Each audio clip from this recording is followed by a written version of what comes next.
สวัสดีจ้าจ้าสมบูรณ์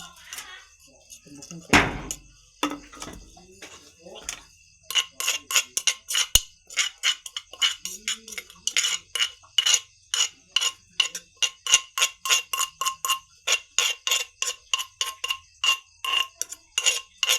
เดี๋ยวพี่น้องเด้อกินตำพุงเด้อตำพุงจ้าตำพุงพี่น้อง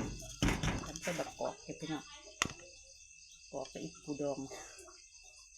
อีกปูดอง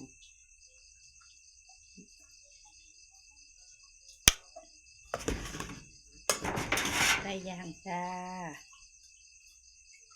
ไก่ย่างจ้าเด็ดผักจ้ากินน้ำกันเด้อจ้า